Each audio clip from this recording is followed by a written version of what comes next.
It was during the pandemic. My wife and I, we like doing jigsaw puzzles. I was negotiating a lot of that deal, sitting at our dining room table, working on a jigsaw puzzle. And we actually did 3 massive deals that summer. We did Pat, we did Chris Jones, and we did Travis Kelce. And I did most of the negotiations at that table, working on jigsaw puzzles. The day that we agreed to the deal with Patrick and his agent, Chris Cabot, I had a brisket and 2 racks of ribs on the smoker and was able to get them out in time. And that negotiation was the culmination of 3 years of hard work for the whole organization. It was everybody in the organization Pat trusted. It certainly wasn't just me. And it was Brett, but it was more than Brett, right? It was Andy. It was ownership. It was our PR staff. It was our marketing folks. It was our community relations people, our medical staff, our equipment people. Like everybody had a hand in Pat agreeing to commit to us for all of that length of time. Just the building process up to that point, it is a testament to just good teamwork.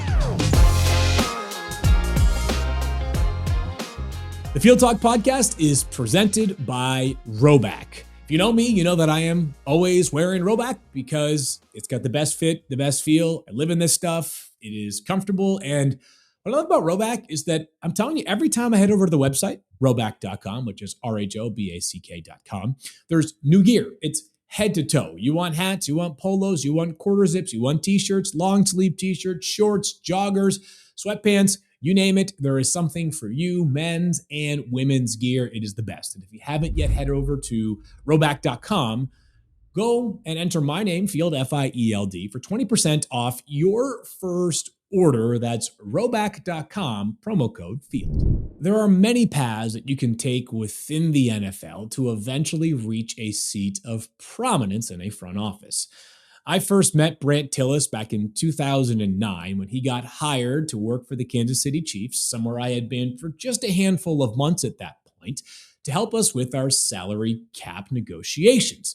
Brandt was incredibly smart, that much I knew, and it was also very apparent that one day he was going to be doing more than just managing a salary cap. On today's Field Talk podcast, I'm going to catch up with Brandt Tilis and hear a little bit more about how his journey, which actually began with the Oakland Raiders, that's right, at this point they were still in Oakland, and how has eventually led him to the Carolina Panthers, where he is the executive vice president of football operations, making decisions that go far beyond just contract negotiation. It's player evaluation and player acquisitions for a team that I believe should have high hopes in 2025. It's great to be joined by an old friend and the executive vice president of football operations for the Carolina Panthers, Brandt Tilis. How are you, man? Hey, Phil. Good. How are you doing? I'm doing good. This is a conversation 16 years in the making, close to it, as Brandt and I were hired together or right around the same time in Kansas City to work with the Chiefs. Brandt, much smarter than I was in a lot of ways, and we'll get into that chapter of your football journey here. But I want to kind of go backward before we get to where we are right now and some of the stops in between. At what point did you imagine or aspire to potentially work in football in some capacity? I don't remember a time where I didn't want to work in sports. I grew up a huge sports fan. The difference between me and a lot of people in our industry is I couldn't play sports. I was a very poor athlete growing up. So while that was frustrating at times for me, it did teach me that I needed to find a way to contribute to a team in whatever capacity I could. So, I was a glue guy at 8 years old, right? There aren't too many of us around. And so when the dreams of playing sports died, I said, well, I still want to work in sports. It's a passion of mine. How can I make this happen? Learned a lot about how statistics are used in sports. And this was, in the 90s or so. And then I read Moneyball and just understanding how I could use my talents to help a sports team win games is really what drove it for me.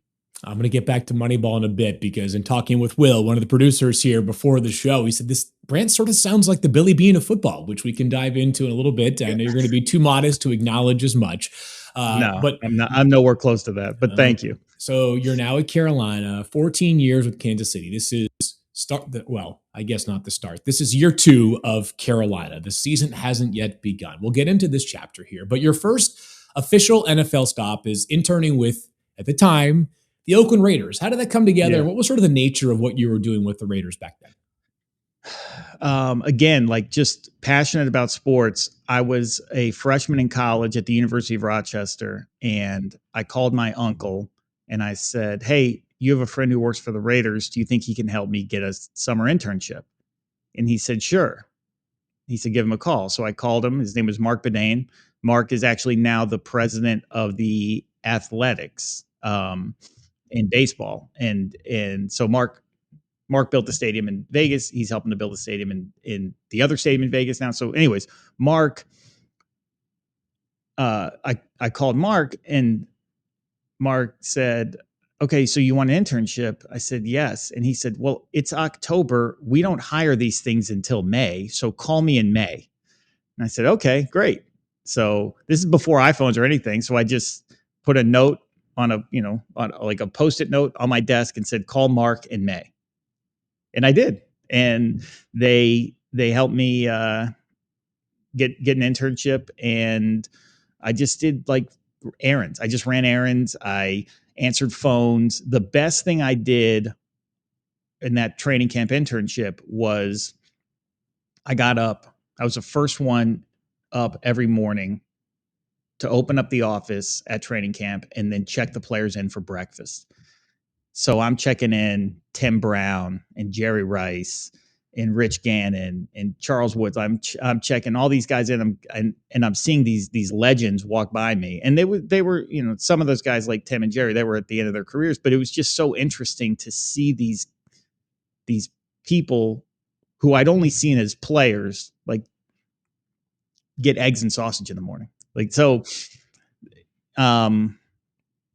just working hard there, doing whatever I could, however I could, and just finding a way to help. And it was funny because when I was in high school, I was a pretty average student, unless I was motivated to work. So like statistics, economics, like those things really interested me because they had a math base to it.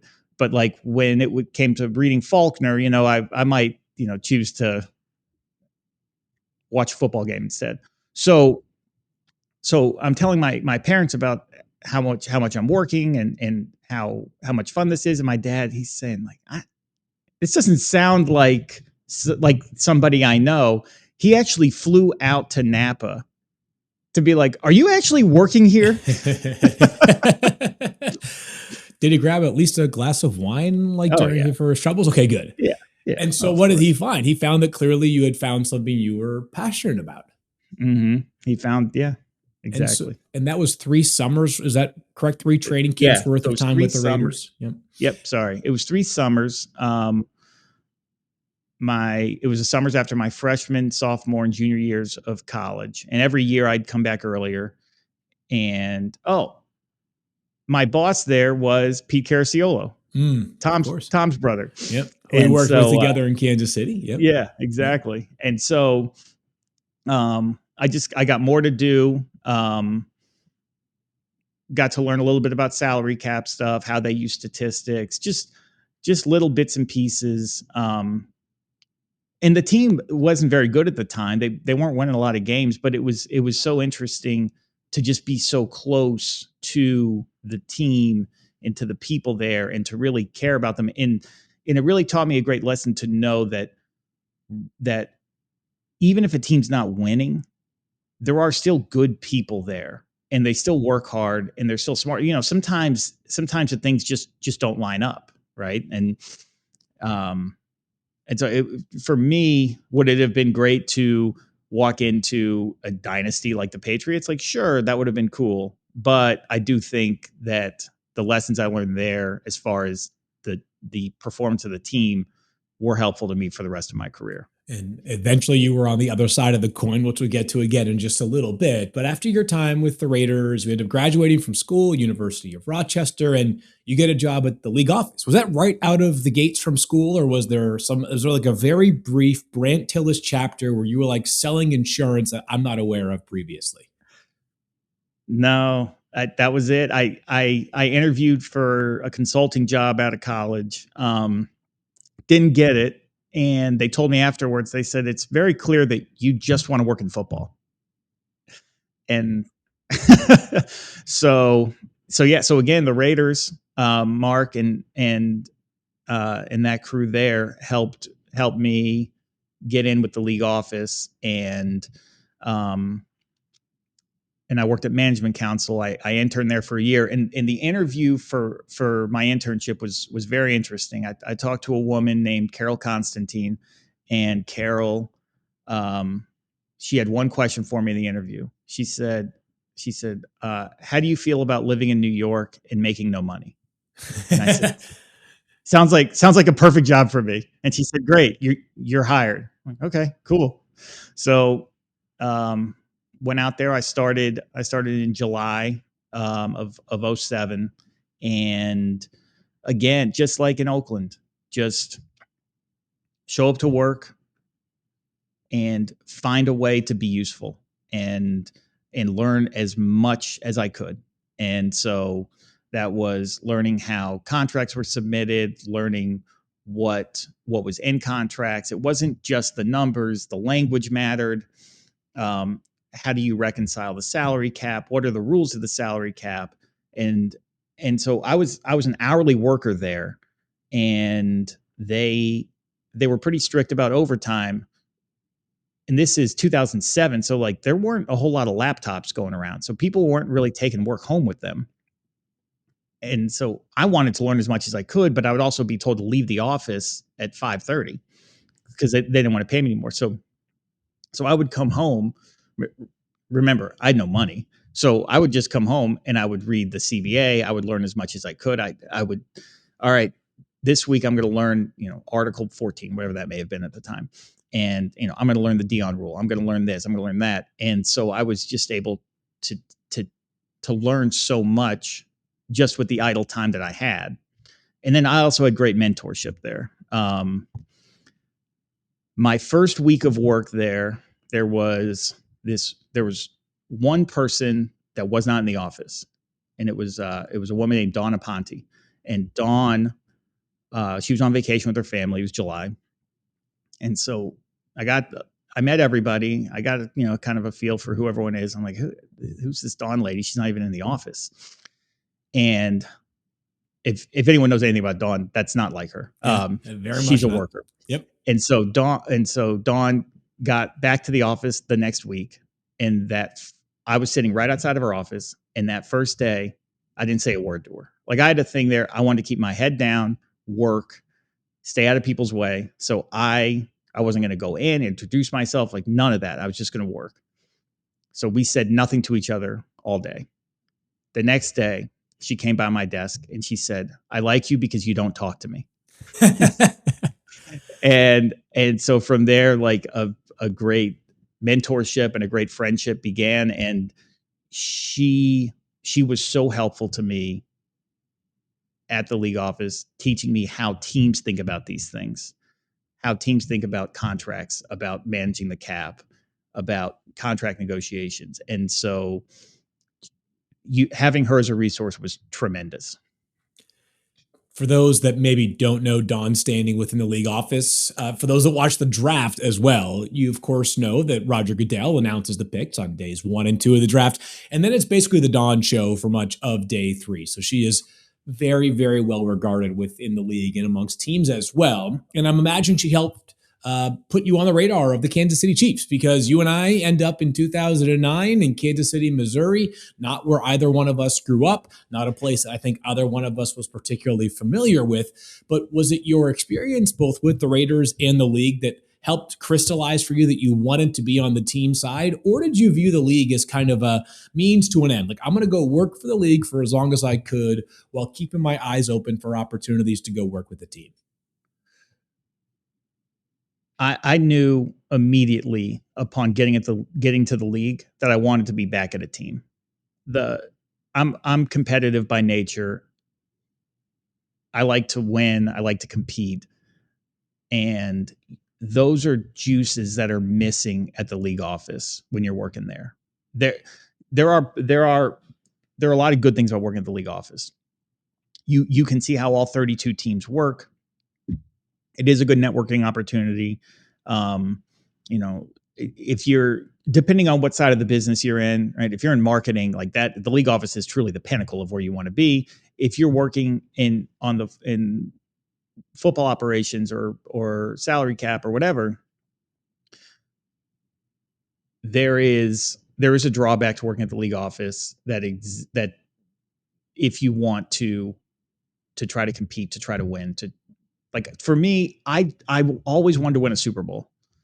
That was a major goal, dream, whatever you have it of mine. And so the opportunity to go see, am I good enough to do this, to help build a team, was very appealing. So when Scott called on Don's recommendation in 09, it was pretty simple. And then I flew out to Kansas City for an interview on a December morning, and I landed in Kansas City. And if anyone's ever been to the old Kansas City airport, I'd never remembered it. I'd been there a couple times before, but I walk out of the gate and I get a phone call from a Boston area number, and it's this guy named Field Yates. And Field says, "Hi, I'm Field. I'm out front in a black Expedition. I'll see you soon." And I'm like, "Okay, I'll be out in a few minutes." And 30 seconds later, I'm at Field's car. I'm like, how the heck did I get from the gate to Field's car? This is not JFK or LaGuardia. Yep.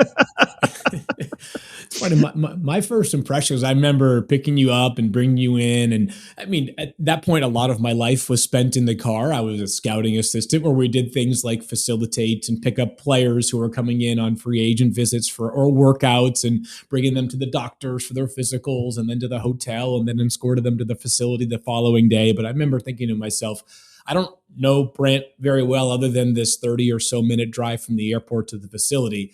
But it's very obvious this is a much smarter person than I am, who has a brain that goes above just some of the stuff that I have been training myself to do. So you come to Kansas City. No, I'm being serious. You come to Kansas City and you help us with the salary cap from the jump. But and you start, like the rest of us did, in a lower level in terms of responsibility position. But you start to rise up the ranks in Kansas City. And one of the questions that I wonder is, you talked about how, you understood the salary cap, you read the CBA, probably close to cover, and you get a sense of how teams approach things and how maybe, agents and players approach things as well. But one of, I'd imagine, the most unique part of your jobs is the art of the negotiation. Right? No matter how long you work at the league office, you have never been the person that's on the other end of some super agent, Drew Rosenhaus or Todd France, or some of the guys that are doing these huge record-setting deals across all positions with every team in the league. How did you learn that skill? How did you learn to, hey, when and free agency is the prime example of this, when we're racing against the clock, because if we don't get a deal done with you, that agent and that player may get a deal done with somebody else in a matter of moments. How did that process come to be for you?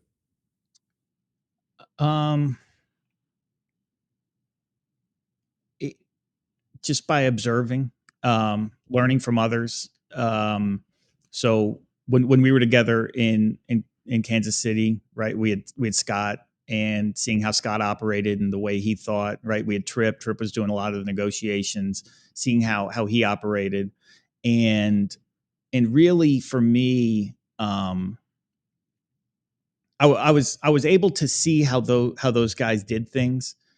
And then the most helpful piece was watching that and then going back to you or to Poles or to Borgonzi and like telling you guys like, hey, these are things I'm like that I'm seeing, like what are you guys seeing, from your perspective, and just kind of trying to figure out like our own way of doing things. And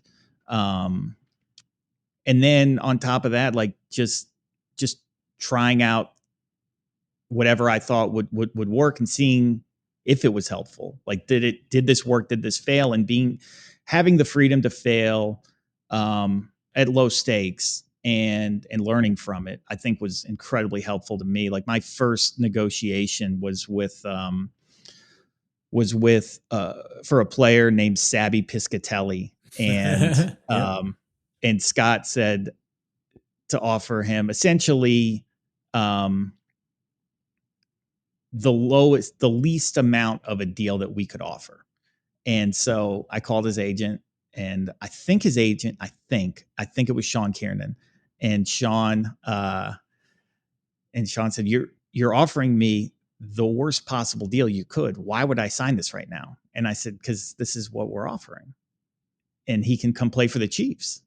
And Sean said, "Okay." He said, "I'm going to sit on this for a while until you tell me it's pulled." And like I panicked because I was like, "Do I pull this offer? Do I not? Like I don't know what to do here. Is it right to pull the offer?" I had no clue. So I go back to Scott and I said, "Sean says that he's not going to take this deal unless we threaten to pull it." And Scott said, "So threaten to pull it." So what? Yeah. And I mean, my voice was shaking when I called Sean back to say, "I think we're going to pull the offer if you don't take it." And then Sean, I don't think Sean took it either. So we didn't even get the deal done. And I'm like, okay, well, what just happened here? My first deal, I didn't even get done, but it was helpful. I mean, just to learn how to walk away from something, and it worked out. And then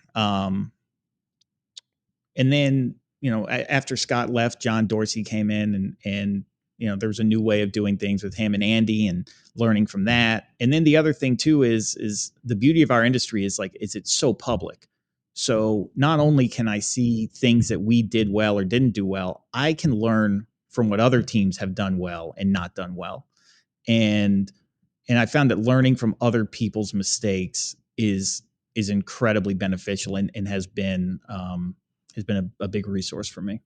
When we got to the Chiefs in '09, we were coming off of a season in which we finished with the third pick in the draft. That's why there were so many changes in the front office and coaching staff. Had a probably predictable first year in Kansas City. We made some progress, but it was probably harder to see from the outside than the inside. By the time that you left Kansas City for Carolina, it was just prior to the Super Bowl last year that the Chiefs win in overtime against the 49ers. So I'm going to call it 3 rings for you. Go on to this incredible amount of success in 14 years with Kansas City. What was the difference that maybe you learned when you're a part of the process at the beginning stages versus when you're at the pinnacle? The 3 Super Bowls in 5 years. How much different is a day in the life when you're at the bottom versus at the top? It's different. It's certainly different. The work is the same. So that's one thing that's clear. Like right now, what's today? May 20th? It's May 20th, yeah. Right now, every team is going through their post-draft process, their emergency board cleanup. They're preparing for the preseason. Like every team is doing the same thing right now, whether you are the Eagles who just won the Super Bowl or the Panthers who didn't qualify for the playoffs. So like we're all doing the same thing, and so the work's the same. The stakes, they can feel different at times. Certainly when you're coming off when we were coming off of losing the Super Bowl to the Buccaneers, we felt like we were like a 2-14 team the next day. And we had just had a great regular season. We had a great season. We just, we lost the Super Bowl. And so there was a lot of pressure to fix what ailed us in that year was the offensive line. So sometimes the feelings are different. But what I found, and I found this when we were together in Kansas City, I found this when we were building Kansas City, I find this here today in Carolina as we're building this here, is it's a lot of fun if you're doing it with people who are passionate and you want to be around. And so it's a great job to work in football. And no matter if you're if you're building towards a Super Bowl or you're contending or you're sustaining, like it's great to work around great people. Understanding that, it's a contract negotiation. You can't go into every beat and cadence of it, but you were a part of, and I'll say this, I know you'll be too modest to say otherwise or to agree with it, that an instrumental part in putting together one of the largest contracts in the history of professional sports, still the largest in professional football, I believe the longest as well. That, of course, being the deal to keep Patrick Mahomes beyond just his rookie contract in Kansas City, which I think was that right in the middle of the pandemic? I think it was July 5th, right, of 2020. It was in July. Yeah. And at the time, Patrick had just finished his third year. It was quite obvious. This guy was, already on the short list of best players I had ever seen. I thought at the top of the heap in the NFL. But in so many ways, that deal is monumental and consequential. As much as you can, what are some of the things that you maybe recall or think about when you hear Patrick Mahomes, 10 years, I think it was $450 million base value with the upside to $503 million. What are some of the beats that you do recall that you can share with people that don't know a whole lot about how that came together? I'll give you a couple of personal things to start. One is it was during the pandemic, and my wife and I, we like doing jigsaw puzzles. So I was negotiating a lot of that deal, sitting at our dining room table, working on a jigsaw puzzle. Sort of fitting to do so. Like I can still picture that. And we did 3 deals that summer, three massive deals that summer. We did Pat, we did Chris Jones, and we did Travis Kelce. And I did most of the negotiations on those at that table, working on jigsaw puzzles, which is funny. The other thing too is the day that we agreed to the deal with Patrick and his agent Chris Cabot. I had a brisket and 2 racks of ribs on the smoker, and was able to get them out in time and have a good dinner. But the thing that I'm sure, the dozens of people that are going to listen to this podcast are wondering, many more, is that that negotiation was the culmination of 3 years of hard work for the whole organization. It was everybody in the organization that Pat trusted, right? It certainly wasn't just me. It was Brett, but it was more than Brett, right? It was Andy. It was ownership. It was our PR staff. It was our marketing folks. It was our community relations people, our equipment people, like everybody, our medical staff, everybody had a hand in Pat agreeing to commit to us for all of that length of time. And the other thing that I think about often is just how much of a loon shot it was to even think of doing a 12-year deal.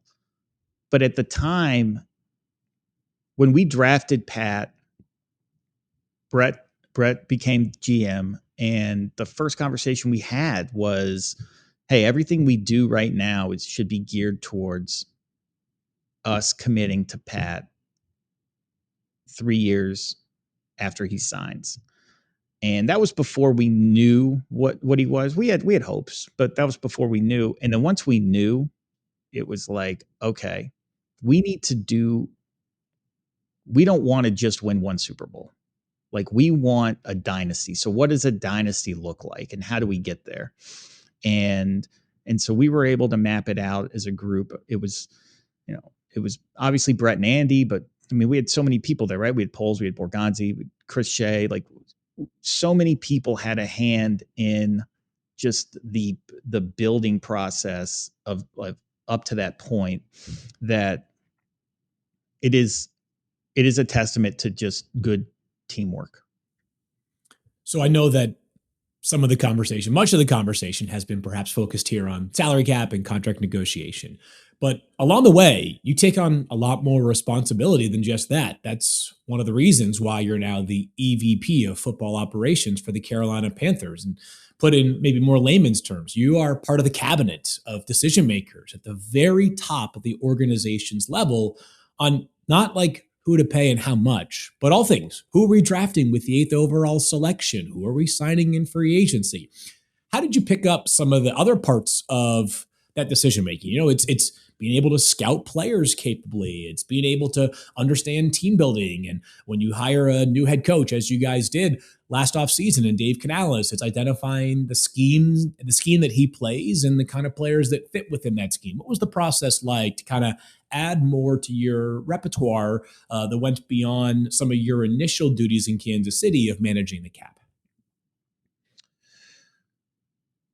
A couple things. One, I'll go back to something we talked about before. Just conversations with peers, surrounding myself with smart people like you, right? Like Poles, like Mike, like Ryan Nutt, like learning about football with my buddies was really helpful to me to just build a base. And then another thing that happened that was just dumb luck was when John Dorsey became GM. He had a very collaborative, inclusive scouting process.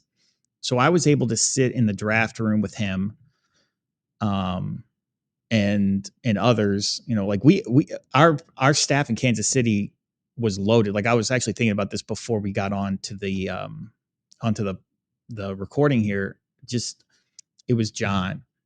We had Chris Ballard. We had Veach, Poles, Borgo, Nutt. Like some of the best evaluators in our league. We were all in a draft room together, and I could sit there and listen to what they were saying and learn about what I'm watching on film. And then the other thing I would do is, again, like, how am I going to contribute to this? Like I can sit here and take everything in, but like, what am I giving back to this group?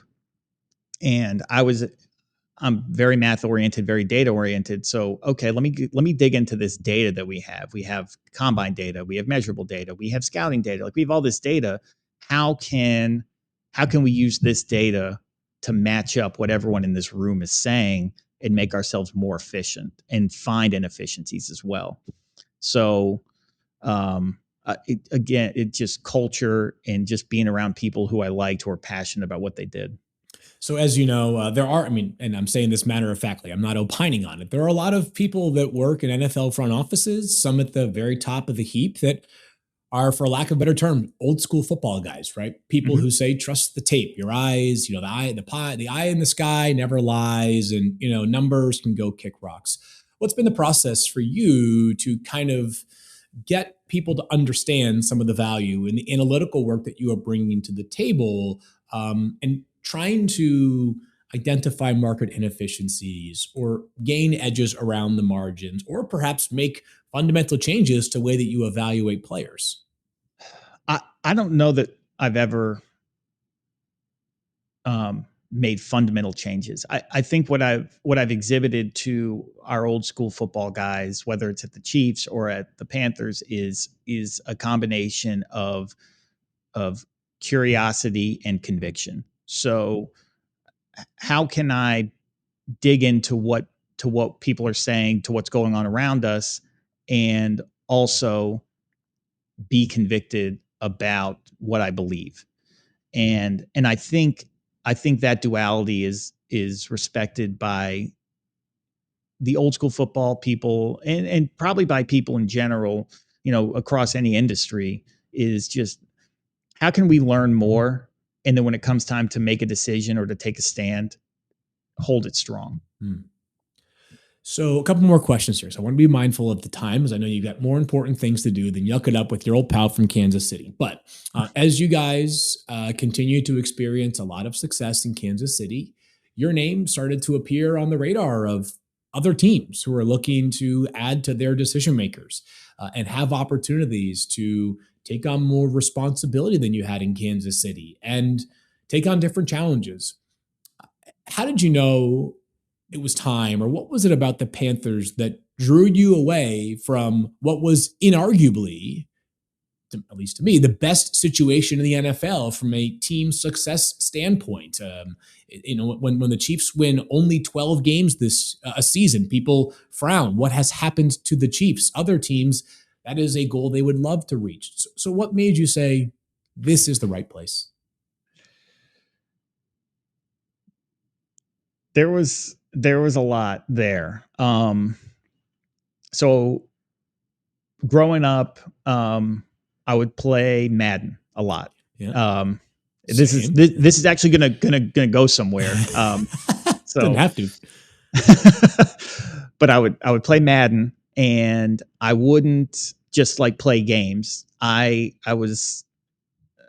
belong where I am. I know that because I wouldn't play Madden games. I would go into franchise mode, and I would do a fantasy draft, and I would redraft a whole team of players, and I would play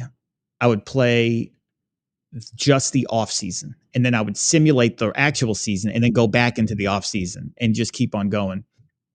And if we made it to the Super Bowl, I would play the Super Bowl. And that was that. And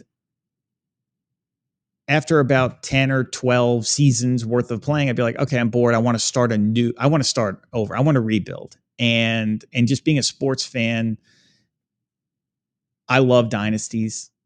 The Chiefs are a dynasty, right? The Lakers teams, the Warriors teams, the Bulls, the Patriots, the Yankees, like these are dynasties. Those are amazing. Those are fun to watch, right? Even like in golf, like Tiger Woods, or F1 racing, like Max Verstappen, like those are dynasties, and that's special. And that was hard to walk away from, but it is appealing to rebuild. And I've always been wired that way. And just watching how teams do rebuild and how it works and doesn't work. And just, again, like me leaving the league office, am I good enough? Like, that's the question that I had in Kansas City was, all right, this winning Super Bowls is awesome. I've got 3 rings. I only have 2 kids. So like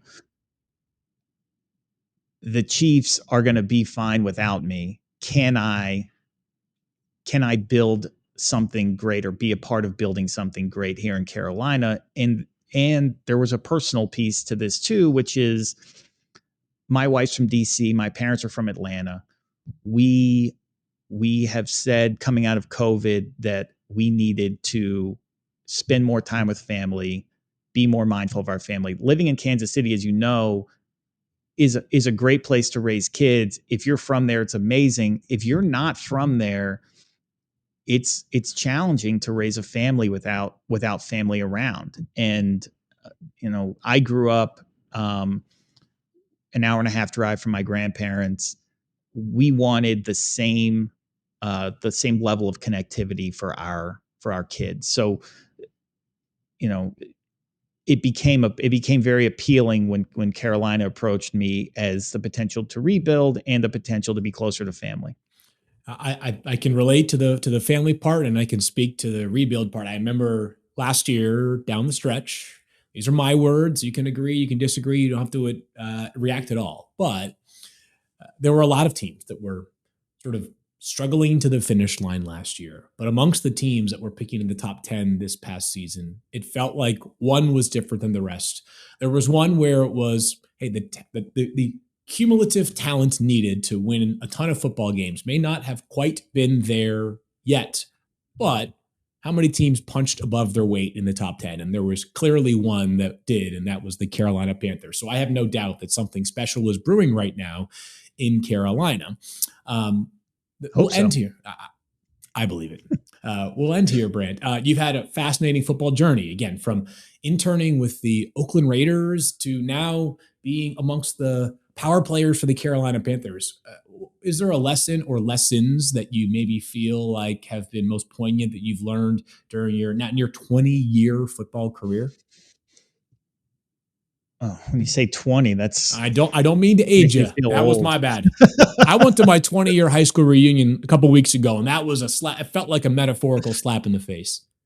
You know, what's funny? You look younger than when we were working together.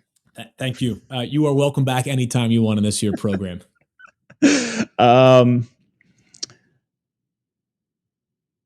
The lessons I've learned are to work with great people, learn a lot, be curious, be passionate, and just have fun. Like, this is our industry is certainly fun. It's the entertainment industry, but I mean, my dad was an accountant. He loved his job for 40 years of his career. Like, he loved going to work. He loved what he did. And he was good at it. And, I don't know, I never worked with him, so I can't tell you that he was good at being an accountant, but he was certainly good at having a career, and he was a great dad and all of those things. And so I think just loving what you do is critical to anything. Well, Brandt Tilis, it's been really, really fun to watch your journey from, again, the Oakland Raiders to now the executive vice president of football operations for the Carolina Panthers. I know it's only May, but I am juiced for the upcoming football season ahead. Thanks for making some time here today. Good to catch up as always. Yeah, Phil, good to see you. Great to catch up with Brandt, somebody that I really admire and truly believe is one of the most brilliant minds in all of professional football. His adaptability, his versatility, and his capacity to learn and grow, I find very admirable. His humility also is something that I truly appreciate. He was a great teammate and somebody that Carolina Panthers fans should feel very strongly about having as one of the top decision makers for the entire organization. A reminder, if you enjoyed today's Field Talk podcast and you're watching on the YouTube channel, do us a favor and subscribe. And if you're listening in podcast form, wherever you get your podcasts, do us a favor as well. Rate, review, subscribe. It's a big, big assist to us. And finally, Field Talk Podcast is brought to you by Roback, RHOBACK.com is the website. 20% off your first order with my name, FIELD. A big thanks, everybody, for checking out the Field Talk Podcast, and we'll talk to you guys all again very soon.